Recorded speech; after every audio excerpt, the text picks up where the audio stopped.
Bonjour à tous, c'est Martin Rémy et bienvenue sur Simple Logique Explicable. Nous continuons notre série de vidéos portant sur la mécanique du solide rigide, particulièrement la partie cinétique. Donc aujourd'hui, les notions que nous allons aborder sont celles d'énergie cinétique et la liaison de cette énergie avec le théorème qui lui est associé, c'est-à-dire le théorème de l'énergie cinétique. Déjà, l'énergie cinétique, c'est quoi? C'est l'énergie qu'un système due tout simplement à sa vitesse, à sa mise en mouvement. Donc, si on prend un système, un solide rigide quelconque, nous allons étudier son mouvement par rapport à un référentiel supposé fixe, R0 tout simplement. Donc, c'est pas forcé qu'il soit fixe, c'est un référentiel de base sur lequel on s'appuie pour étudier le mouvement de notre solide rigide. Donc, notre solide rigide a un centre d'inertie G. Nous avons également, on va prendre un point P, ça c'est juste pour l'intégration. Il occupe un élément de masse qui est là, qui est dm, et on va faire varier cet élément de masse sur tout notre domaine pour décrire tout notre solide rigide. Donc, qu'est-ce qu'on peut avoir? Alors, on sait déjà de façon basique à quoi correspond une énergie cinétique. On sait qu'on a un terme de 1/2 de mv carré, 1/2 de mv carré tout simplement. Maintenant, l'énergie cinétique qui sera associée à notre solide ne sera rien d'autre que la quantité E qui sera égale à quoi? À 1/2, on va dire, 1/2, c'est pareil. Une sommation continue maintenant sur tout notre domaine de V de P au carré dm. Donc, c'est exactement comme si on prenait un système, ça c'est pour par exemple un système ponctuel, on a une particule qui est animée d'une vitesse v, on peut calculer son énergie cinétique de la sorte. Si j'ai une distribution continue de matière, de points matériels, alors j'aurai somme des ECI, qui sera tout simplement égal à la somme sur I des 1/2 de M VI carré. Lorsque je passe en continu, la sommation continue devient une sommation, la sommation discrète devient une sommation continue. Je me retrouve donc avec 1/2 et les masses deviennent des éléments de masse, donc j'ai du V carré dm. Et le V, c'est le V d'un élément, d'un point de mon solide que je vais faire varier sur tout le domaine pour décrire exactement l'entièreté de mon domaine. Donc voilà ce que j'ai et on va essayer de le calculer tout simplement pour voir comment est-ce qu'il peut s'exprimer en fonction d'autres quantité. Donc ici, on peut tout simplement dire que le double de mon énergie cinétique ne sera rien d'autre, je fais passer le 2 ici, que l'intégrale de V de P carré dm. Or, V de P carré, la norme de V de P le tout carré, est encore simplement égale à V de P scalaire V de P. Donc je peux remplacer tout simplement ici. J'aurai donc le double de l'énergie cinétique qui sera tout simplement égal à l'intégrale sur mon domaine de V de P scalaire V de P dm. Maintenant, je peux utiliser la formule de Varignon, mais pour cela, il me faut considérer un point de mon solide. Donc, je vais dire soit A, un point appartenant à mon solide S. Je sais que V de P peut donc être relié à V de A. Par la formule de Varignon qui me permet d'avoir V de P égale à V de A plus oméga vectoriel AP. Donc, il a précisé ici que ce oméga, c'est bien sûr oméga de mon système, de mon solide, par rapport à R0. Voilà, vecteur rotation instantanée. Donc, je vais donc prendre cette expression, je vais remplacer. Je me retrouve avec 2 de C, qui sera tout simplement égal à l'intégrale de V de P scalaire V de A plus oméga vectoriel AP dm.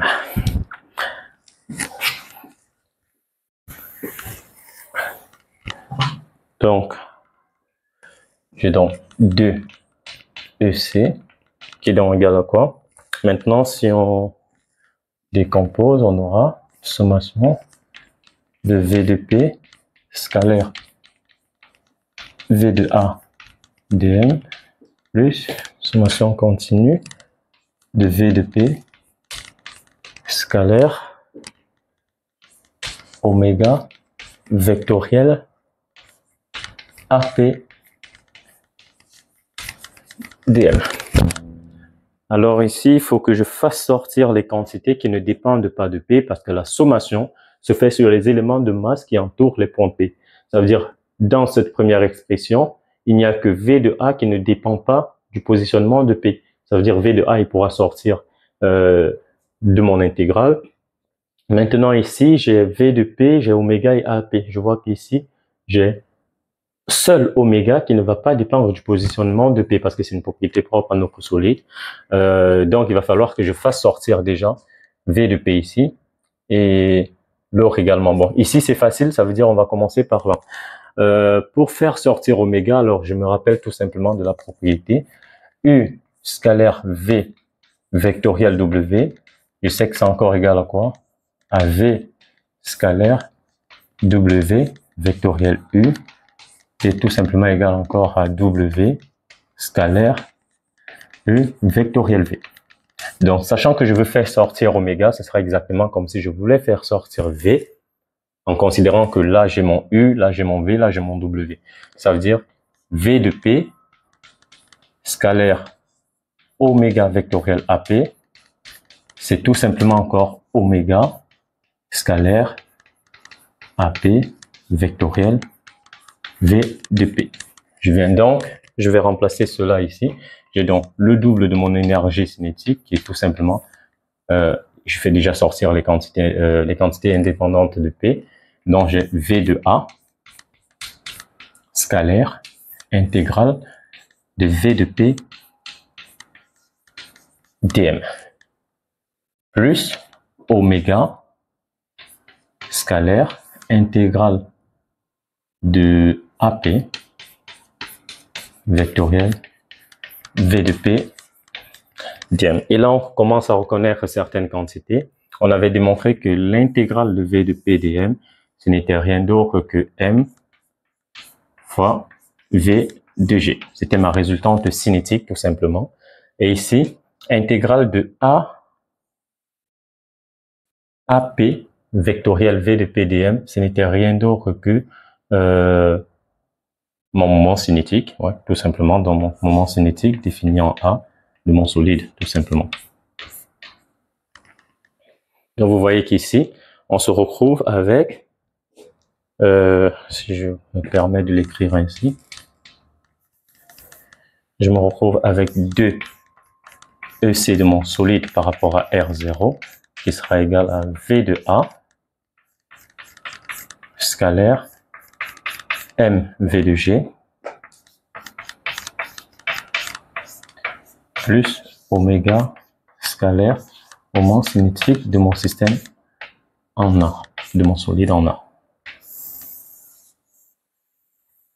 On peut également remarquer que V de A et oméga, ce sont les éléments qui définissent un torseur. Ceci également, et ceci, ce sont les éléments qui définissent un autre torseur. Donc, V de A et oméga, ce sont les éléments du torseur cinématique. Et M, V de G et sigma A, ce sont les éléments de mon torseur cinétique. Ça veut dire le double de l'énergie cinétique est encore égal à quoi? Au produit du torseur cinématique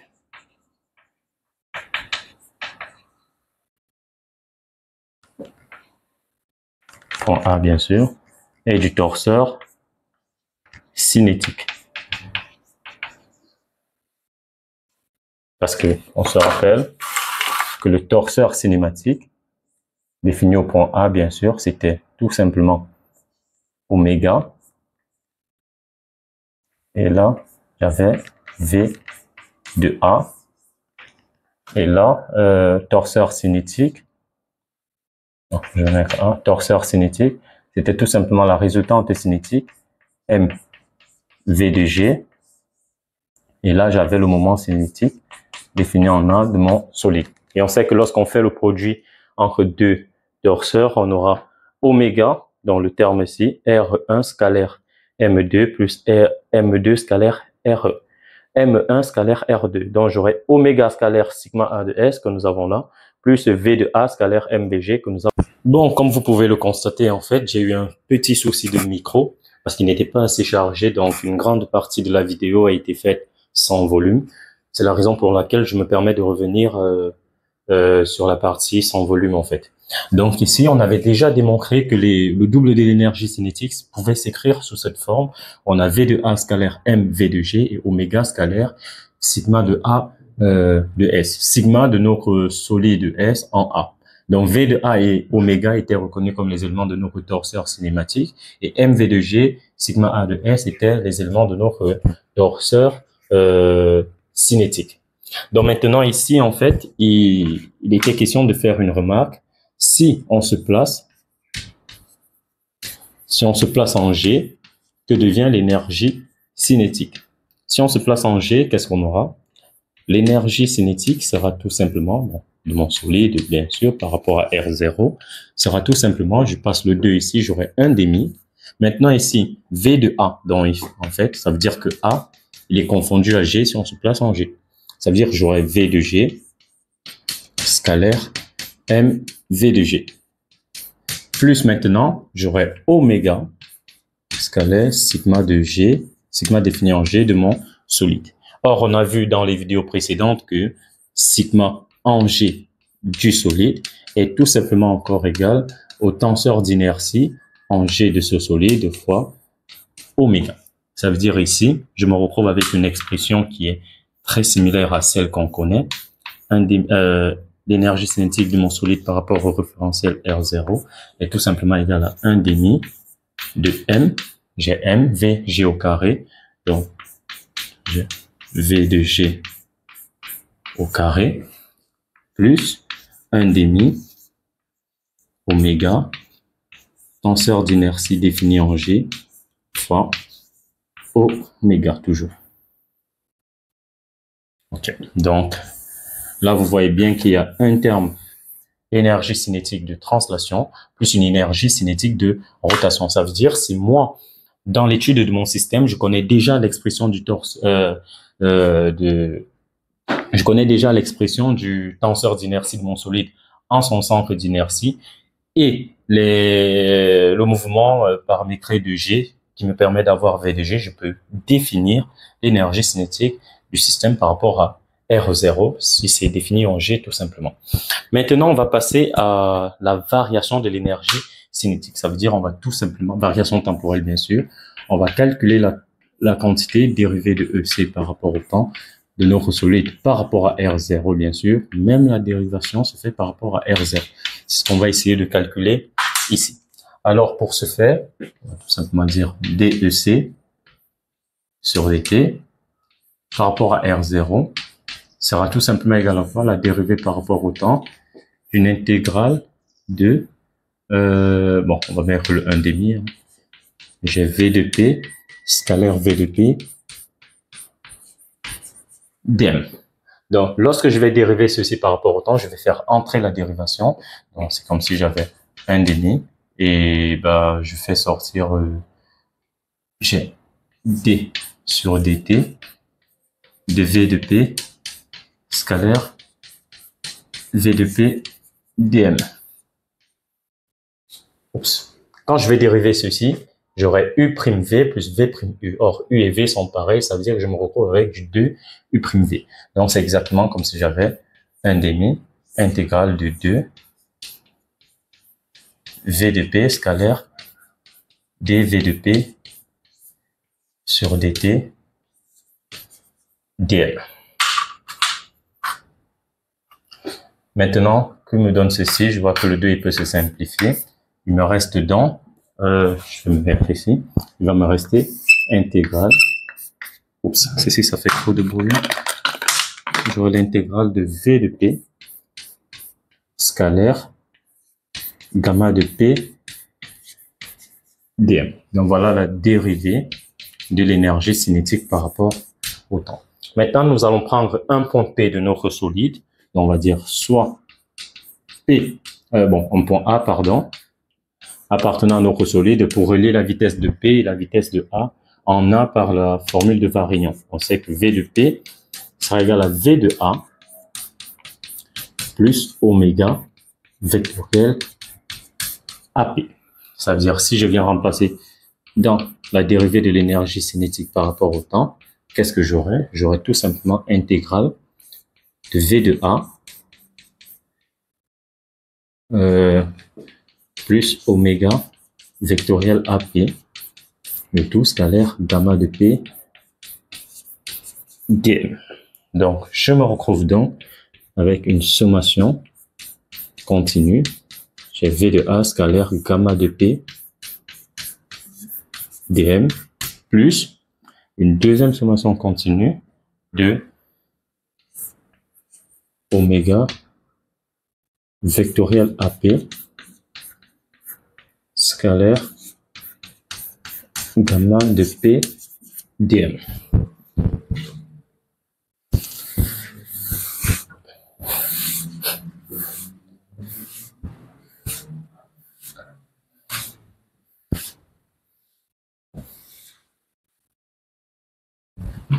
Donc, lorsqu'on continue, on se retrouve avec quoi? On se retrouve avec la dérivée de l'énergie cinétique par rapport au temps, bien sûr depuis R0, qui sera tout simplement égal à quoi? Ici, on va faire sortir maintenant les quantités qui ne dépendent pas, les quantités vectorielles qui ne dépendent pas de P. Ça veut dire on aura V de A qui va sortir pour le premier terme, V de A scalaire intégrale de gamma de P dm. Et avec la formule que j'ai utilisée tout à l'heure, je vais faire de même pour faire sortir oméga ici, car il est le seul terme qui ne dépend pas de P. AP dépend de P, gamma de P dépend de P. Donc j'aurai plus oméga scalaire intégrale. Maintenant j'aurai AP plutôt vectoriel gamma de P dm. Donc ici j'ai utilisé la propriété du produit mixte tout simplement. Et je vois qu'ici, je me retrouve avec ma quantité cinématique, ma quantité dynamique plutôt, qui me donne M gamma de G. Et là, je me retrouve avec mon moment dynamique défini au point A, dans le moment dynamique de mon solide défini au point A. Je vois donc, au final, que la dérivée de l'énergie cinétique par rapport au temps, R0 de mon solide, bien sûr, ne sera rien d'autre que V de A scalaire M gamma de G plus oméga scalaire delta A de mon solide par rapport à R0, bien sûr. Et si on regarde bien cette expression, on verra que ces deux termes constituent en fait les éléments de notre torseur dynamique, à savoir la résultante dynamique et le moment dynamique. Et ceci là, représente les éléments de notre torseur cinématique. Ça veut dire la dérivée de l'énergie cinétique est encore tout simplement égale au produit des deux torseurs, le torseur cinétique qui a pour élément oméga et V de A. Là, il est bien décrit au point A. Et le torseur dynamique qui a pour M gamma de G. Et là, delta en A de mon solide par rapport à R0, tout simplement. Donc voilà à peu près à quoi ressemble la variation de l'énergie cinétique. Et maintenant, d'après les propriétés que nous allons voir un peu plus loin, bon, en partie dynamique bien sûr, je ferai une seule vidéo pour présenter la plupart des théorèmes qu'on utilise en dynamique du solide et le reste ne sera que des exercices corrigés dans le domaine, en dynamique bien sûr. On va considérer en fait M gamma de G, la résultante dynamique, comme étant la somme des forces extérieures, tout simplement, et le moment dynamique comme étant la somme des moments de ces forces extérieures, tout simplement.